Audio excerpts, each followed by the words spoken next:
அடுத்தது ரிஷபராசி. இந்த ரிஷபராசிக்கு புதன் பயிற்சி எப்படி இருக்கு மேம்? கண்டிப்பாக ரிஷபத்தை பொறுத்தளவில் இந்த புதனுடைய தன்மைகள் எப்படி இருக்கும்னா, அவங்களுடைய கேரக்டர் ரொம்ப நல்லவர் அப்படிங்கிற ஒரு ரோல் இருக்கு. பொதுவாகவே ரிஷபராசிக்காரங்க கொஞ்சம் அடுத்தவங்க விரும்பக்கூடிய அளவில் இருப்பாங்க அப்படின்னு சொல்லலாம். இதுவரையும் ஒருத்தரை பற்றி நல்ல அபிப்பிராயம் வச்சுருப்போம். ஆனால் இந்த புதன் வக்ரமாகி இருக்கும்போது என்ன பண்ணுவோம்?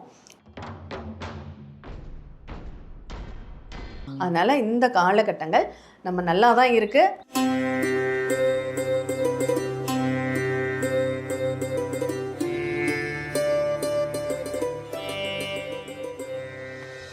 ஜோதிடர் யுகம் சேனல் வியூவர்ஸ் அனைவருக்குமே வணக்கம். நான் பாலாம்பிகா. எங்கள் ஜோதிடர் யுகம் சேனலை பிரபலமாக்கி இந்த அளவுக்கு ஒரு கமெண்ட்லாம் கொடுத்து எங்கள் ஜோதிடர்கள் சொல்கிற பரிகாரத்தெல்லாம் அதை அழகாக பண்ணி இன்றைக்கி நாங்கள் நல்லாயிருக்கோம், ரொம்ப சந்தோஷமாக இருக்குது, நீங்கள் கொடுக்குற அந்த விஷயங்கள்லாம் அவ்வளோ நல்லா இருக்குது அப்படின்னு சொல்லி இன்னும் உங்களுக்கு நிறைய விஷயங்களை நாங்கள் ஒரு ஜோதிடர் மூலிமா நிறைய பயிற்சி நிறைய விஷயங்கள் எல்லாம் நாங்கள் உங்களுக்கு பரிகாரத்தோடு உங்களுக்கு கொண்டு வந்துட்ருக்கோம். நாங்கள் சொல்கிற ஒன்று தாங்க, நீங்கள் முதல்ல ஃபுல் வீடியோ பார்க்கணும் எப்போவுமே. ஏன்னா நிறைய நடுவில் இப்போ ஒரு ராசிக்கு சொல்கிறாங்கன்னா நிறைய நடுவில் விஷயங்கள், நிறைய நடுவிலே பரிகாரங்கள். இப்போ நீங்கள் அஜாக்கிரதையாக இருக்காதீங்க, இப்போ இது நடக்க போகுது, அப்புறம் இது சால்வ் ஆக போகுது, நீங்கள் எச்சரிக்கையாக இருக்கணுங்கிறதுக்காகத்தான் இந்த பதிவே முதல்ல உங்களுக்காக தான். இது எங்களுக்கு இல்லை, உங்களுக்காக தான், இந்த 12 ராசிக்காரங்களுக்காகத்தான் இந்த பதிவே. இன்றைக்கி அப்படி ஒரு அருமையான ஒரு ஜோதிடர், ஏஎல்பி ஜோதிடர் சாந்தி தேவி ராஜேஷ்குமார் அவர்களை தான் நம்ம இப்போ சந்திக்க போகிறோம். அவங்க இன்றைக்கி புதன் பயிற்சியை பற்றி சொல்கிறாங்க. இந்த 12 ராசிக்கும் புதன் பயிற்சி எப்படி இருக்க போகுது? ஏன்னா ஒரு பயிற்சிக்கும் ஒரு விஷயங்கள் பாசிட்டிவ் நெகட்டிவ் எல்லாமே இருக்குது. இப்போ இந்த புதன் பயிற்சியில் 12 ராசிக்கும் எப்படி இருக்க போகுது அப்படிங்கிறத விளக்கமாக உங்களுக்காக அந்த பதிவை எடுத்துகிட்டு வந்திருக்காங்க எங்கள் சாந்தி தேவி மேடம். நிறைய விஷயங்களை நாங்கள் ஃபாலோ பண்ணுறோம். ஃபுல்லாக வீடியோ ஸ்கிப் பண்ணாமல் ஒரு ராசிக்கும் நீங்கள் தான் பார்த்து உங்கள் பரிகாரத்தை நீங்கள் தான் செஞ்சு நீங்கள் நிவர்த்தியாக ஹாப்பியாக இருக்கணுங்கிறதுக்காக தான். ஓகேவா? இன்றைக்கி அவங்கள சந்திப்போம்மா சாந்தி தேவி மேடமா, வாங்க அவங்கள பார்ப்போம். வணக்கம் மேம். ஜோதிடர் யுகம் நேயர்கள் அனைவருக்கும் வணக்கம். இந்த நாள் இனிய நாளாக அமைய வாழ்த்துக்கள். உண்மையில் நீங்கள் சொன்னாவே இனிய நாளாகிடும் மேம். உண்மையிலே அழகாக சொன்னீங்க மேம். இன்றைக்கி புதன் பயிற்சி பார்க்க போகிறோம் இல்லையா? புதன் பயிற்சி அப்படின்னா என்ன, அது எப்போ வருது, அதற்கான அந்த 12 ராசிக்கும் எவ்வளோ நிறைய விஷயங்கள் நடக்க போகுது சொல்லுங்கள் மேம். கண்டிப்பாக நம்ம புதன் அப்படிங்கிற ஒரு கிரகத்தை பற்றி முதல்ல தெரிஞ்சுக்குவோம். இந்த புதன் யாருன்னா வித்தைக்காரகன்னு அர்த்தம். இப்போ நீங்கள் இந்த இடத்துல உட்காந்துருக்கீங்க, இவ்வளோ பேசுகிறீங்க, இவ்வளோ ஃபேமஸாக வெளியில் தெரியுறீங்க, உங்களுடைய நாலேஜை வெளிப்படுத்துறீங்கன்னா அதற்கு புதன் உங்கள் ஜாதகத்தில் வலுத்திருந்தால் மட்டும்தான் முடியும். அப்படியா? ஓ. நம்மளுடைய செயல்கள், புத்திசாலித்தனம், நம்மளுடைய அறிவுத்திறன் எல்லாத்துக்கும் சமயோஜித புத்தி அப்படின்னா அது புதன் தான் கொடுக்கணும். அப்போ இந்த புதன் தான் வித்தைக்கு எல்லாமே அதிபதி. இப்போ பொதுவாக பெருமாளை சொல்லுவாங்க காக்கும் கடவுள் அப்படின்னு. இந்த புதனுக்கு அதிதேவதை யாருன்னா பெருமாள். அந்த பெருமாளுடைய குணம் என்னவோ அவருடைய தசாவதாரங்களையும் நீங்கள் எடுத்துக்கலாம். சந்தர்ப்பத்துக்கு தகுந்த மாதிரி, சமயத்துக்கு தகுந்த மாதிரி, இன்னும் சொல்லப்போனால் இந்த கிருஷ்ணாவதாரத்தின் உள்ள அத்தனை கேரக்டரும் இந்த புதனுக்கு பொருந்தும் அப்படின்னு சொல்லலாம். ஓ. அவருடைய அந்த சூழ்ச்சியாக ஒரு விஷயத்தை எதிர்கொள்வதாகட்டும். ஆனால் இந்த நல்லவர் அப்படிங்கிற ஒரு கேரக்டர், அதுக்காக தவறுகள் அதிகமாக பண்ணுவாருன்னு இல்லை, சூழ்ச்சி பண்ணுறாருன்னா அது தர்மத்தை காப்பதற்கான சூழ்ச்சி அப்படின்னு சொல்லலாம். அப்போ சுப கிரகங்கள்ங்கிற வரிசையில் இந்த புதனுக்கு முக்கியத்துவம் உண்டு. ஆனால் இவருடைய நிலை எப்படின்னா, அந்த மகாபாரதத்தில் கிருஷ்ணனுடைய ரோல் என்னன்னா பஞ்சபாண்டவர்களுக்கும் கௌரவர்களுக்கும் நடுநிலையாக இருக்கக்கூடியவர் இல்லையா? அதே மாதிரி தான் இந்த புதன் நடுநிலையாக இருக்கக்கூடியது அப்படின்னு சொல்லலாம். பச்சோந்தித்தனம் அப்படிங்கிறது இந்த புதனுக்கு உண்டு. அவங்க பக்கம் சேர்ந்தா அவங்க பக்கமும் பேசும், இவங்க பக்கம் சேர்ந்தா இவங்க பக்கமும் பேசும். அந்த மாதிரியான ஒரு கேரக்டர் புதன் பகவான். இப்போ இந்த புதன் ஒரு ஜாதகத்தில் நல்லா இருந்தால் தான் அவங்க நல்லா படிக்க முடியும், அவங்களுடைய அறிவை பயன்படுத்த முடியும். முக்கியமாக ஜோதிடத்திற்கு இந்த புதன்கிற கிரகம் நல்லா இருந்தால் தான் அவங்க ஜோதிட கால கணிதம் அப்படிங்கிறதே அவங்களால போட முடியும். அப்படியா? அந்த கணிதம் அப்படிங்கிற நிகழ்வுக்கு இந்த புதன் தான் காரணம். இப்போ ஆடிட்டிங் பண்ணுறவங்க, எழுத்துத்துறையில் இருக்கிறவங்க, இசைத்துறையில் இருக்கிறவங்க, அவங்க எல்லாருக்குமே கால்குலேஷன் லைனில் இருக்கக்கூடிய அத்தனை பேருக்கும் அளக்கிறது, கணக்கு பண்ணுறது, இது எல்லாத்துக்குமே புதன் தான். ஒரு வியாபார தந்திரம் அப்படின்னா அங்கேயும் புதன் தான் பேசணும். இப்போ நம்ம வியாபாரம், இப்போ நிறைய கடைத்தெருவுக்கு போகிறோம், அதில் யார் நமக்கு பிடிச்ச மாதிரி பேசுகிறாங்களோ அவங்கள்ட்ட தான் நம்ம பர்ச்சேஸ் பண்ணுவோம். அந்த மாதிரி தான் இந்த புதன் வந்து நம்மளை ரொம்ப வசீகரிக்கக்கூடிய தன்மை இந்த புதனுக்கு அதிகமாகவே உண்டு. காதல் கிரகம் யாருன்னா அந்த புதன் தான். அது அவ்வளோ அழகாக பேசும். அதனால இந்த புதன் ஒருத்தருடைய வாழ்க்கையில் ரொம்ப ரொம்ப முக்கியத்துவம் வாய்ந்தது. நம்மளுடைய உடம்புல நம்மளுடைய தோலுக்கு புதன் தான் காரகம். அதே மாதிரி பச்சை நரம்பு ஓடுது இல்லையா, அந்த பச்சை அப்படிங்கிற அந்த நரம்புக்கு புதன் தான். அப்போது இவ்வளோ ஒரு நன்மைகளை தரக்கூடியவர் இந்த புதன். இந்த புதனுடைய பெயர்ச்சியை வந்து பெருசாக யாரும் கண்டுக்கிறது இல்லை. காரணம் என்னென்னா, நம்ம வீட்டுக்கு மாதம் விருந்தாடிகள் வந்தால் நம்ம கவனிப்போமா என்ன, அவங்க எப்போதும் வர்றவங்க தானே அப்படிங்கிறது இருக்கும். ஆனால் என்னைக்காவது வருஷத்துக்கு ஒரு தடவை வர்றவங்கள நல்லா விழுந்து கவனிப்போம். அதே 2.5 வருஷத்துக்கு ஒரு தடவை வர்றவங்கள, இன்னும் 1.5 வருஷத்துக்கு ஒரு தடவை வர்றவங்கள, அப்போ லாங் கேப்பில் வர்றவங்க. அதே மாதிரி தான் இந்த கிரக பயிற்சிகளில் குரு 1 வருஷத்துக்கு ஒரு தடவை பயிற்சி ஆவார். அப்போ அதை ரொம்ப ஃபெமிலியராக பேசுகிறோம். 1.5 வருஷத்துக்கு ஒரு தடவை வரக்கூடிய ராகுகேதுவை பற்றி பேசுகிறோம். 2.5 வருஷம் கழித்து வரக்கூடிய சனி பயிற்சியை பற்றி பேசுகிறோம். ஆனால் இந்த புதன் பயிற்சிகளை நம்ம கணக்கில் எடுத்துக்கிறது இல்லை. ஆனால் கணக்கில் எடுத்துக்கணும். அப்போ கணிதத்துறையில் யாரெல்லாம் சப்போர்ட் பண்ணுறாங்களோ, எழுத்துத்துறையில் யாரெல்லாம் இருக்காங்களோ, படிக்கிறதுல நல்ல ஒரு அறிவாளியாக ஒரு குழந்தை இருக்கணும், நல்ல ஒரு ஆக்டிவேஷனில் இருக்கணும், அறிவுத்திறனில் இருக்கணும் அப்படின்னா அதற்கு புதனுடைய அமைப்பு தான் ரொம்ப தேவை. அந்த புதனுடைய பயிற்சியை தான் நம்ம முக்கியமாக கவனிச்சாகணும். இந்த புதன் ஒவ்வொரு ராசிக்கும் என்ன கேரக்டரை வாங்கி செயல்படுத்துகிறார், எப்படியெல்லாம் அவங்களுக்கு பலன்களை தரப்போகிறார் அப்படிங்கிறத நம்ம தெரிஞ்சுக்க போகிறோம். அதில் இந்த கடகத்தில் இப்போ புதன் வந்து சஞ்சரிக்கக்கூடிய பயிற்சியை தான் நம்ம பார்க்க போகிறோம். ஏன்னா புதன் பெரும்பாலும் ஒரு ராசியை விட்டு ஒரு மாதம், சுமார் தோராயமாக ஒரு மாதம்னு எடுத்துக்கிறது உண்டு. ஆனால் ஒரு மாதம் துல்லிதமாக அவருக்கு ஒரு பயிற்சி அடைவாரா அப்படின்னா கிடையாது. அது 25 நாள்லேயே மாறும், 20 நாள்லேயே மாறும். இந்த மாதிரி அதுக்கு கால அளவுகள் ஃபிக்ஸட் அப்படிங்கிறது கிடையாது. ஆனால் இப்போது இந்த கடகத்தில் 32 நாட்கள் இந்த புதன் பயிற்சி ஆகிறாரு. இந்த 32 நாளில் மிதுன ராசிக்கு போயிட்டு திரும்ப கடகராசிக்கு வந்து வக்ரமாகி இந்த மாதிரி சில ரெட்ரோ கிரகமாக அவர் வேலை செய்ய போகிறார். இப்போ இது எப்படி இருக்குது? உலக அளவில் மக்களுடைய புத்தியில் தடுமாற்றம் அப்படிங்கிறது உண்டு. எந்த நாடுகளாக இருந்தாலும் சரி, இன்றைக்கி ஒரு முடிவு நாளைக்கு ஒரு முடிவு, இரட்டைத்தன்மை அப்படிங்கிறது இந்த புதனுக்கு உண்டு. அதனால் ஒரே சிந்தனையில் ஒரே முடிவில் இருக்கவே மாட்டாங்க.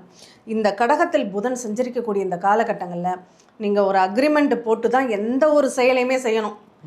ஒருத்தர் வார்த்தையை நம்பி நான் செஞ்சுட்டேன் அப்படிங்கிறது தான் சொல்லவே கூடாது. இது ஒரு எச்சரிக்கை பதிவு அப்படின்னு சொல்லலாம். ஏன்னா அந்த புதன் சரியில்லாமல், ஏன்னா அவரே தடுமாற்றத்தில் இருக்கும்போது நம்மளுடைய மனநிலையிலையும் அந்த அளவுக்கு தடுமாற்றத்தை கொடுப்பார் அப்படிங்கிறது பொதுவான பலன். ரொம்ப சூப்பராக அழகாக சொன்னீங்க. அடுத்தது ரிஷபராசி. இந்த ரிஷபராசிக்கு புதன் பயிற்சி எப்படி இருக்கு மேம்? கண்டிப்பாக ரிஷபத்தை பொறுத்தளவில் இந்த புதனுடைய தன்மைகள் எப்படி இருக்கும்னா, அவங்களுடைய கேரக்டர் ரொம்ப நல்லவர் அப்படிங்கிற ஒரு ரோல் இருக்குது. இப்போ மேஷத்துக்காவது 3, 6 ஒரு நல்ல பாவம் ஒரு அசுப பாவம் அப்படிங்கிற அமைப்பில் இருந்தது. ஆனால் மிதுனத்தை பொறுத்தளவில் 2, 5க்கும் சப்போர்ட் பண்ணக்கூடியவர் புதனுடைய கேரக்டர் அப்படின்னு சொல்லலாம். 2ங்கிறது என்னுடைய வருமானம், என்னுடைய பேச்சு, என்னுடைய எண்ணங்கள், நான் பார்க்குற பார்வைகள், நான் சாப்பிட்ட உணவுகள், இது எல்லாமே 2ஆம் பாவகம் தான். 5 அப்படிங்கிறது என்னுடைய மனம், என்னுடைய சிந்தனைகள், என்னுடைய டேலண்ட்டை வந்து அந்த 5 தான் தீர்மானம் பண்ணும். கனவு, கற்பனை, ஆசை, காதல், இது எல்லாமே 5ஆம் பாவத்துக்குரியது.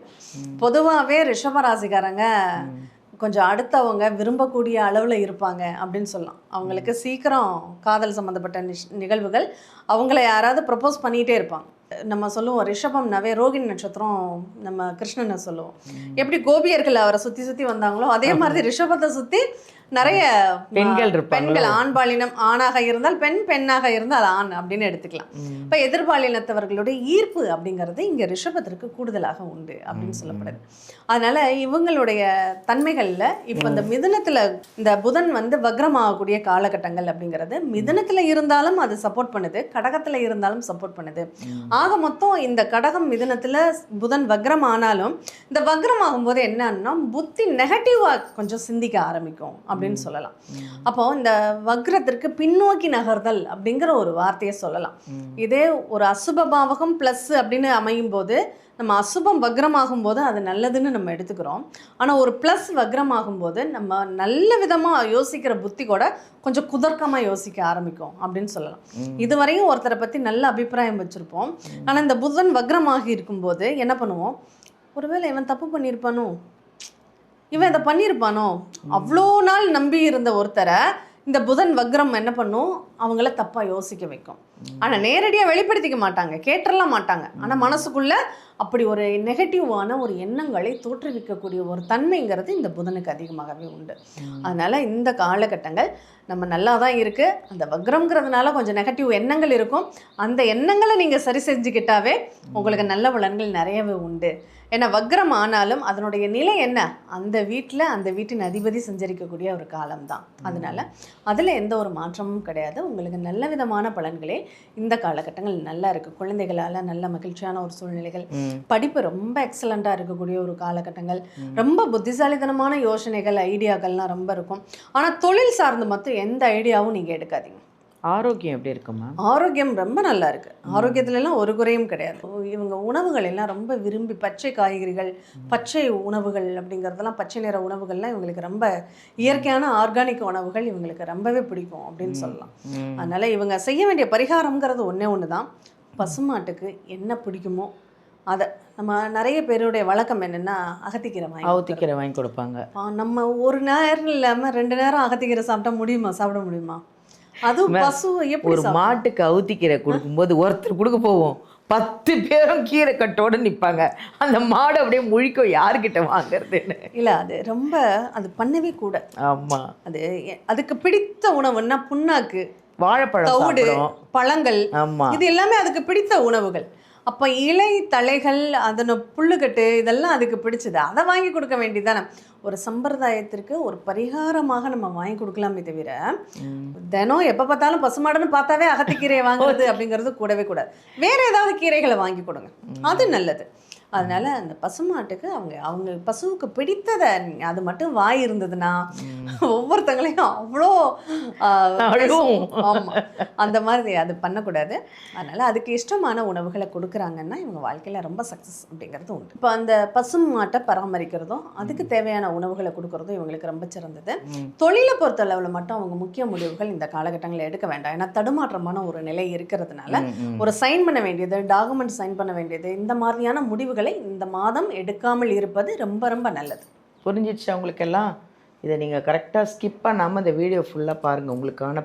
உங்களுக்காக தான் இந்த பதிவே. நன்றி மேம். நல்லா அழகாக சொன்னீங்க மேம். இந்த ராசிக்கு சூப்பரான ஒரு பதிவு.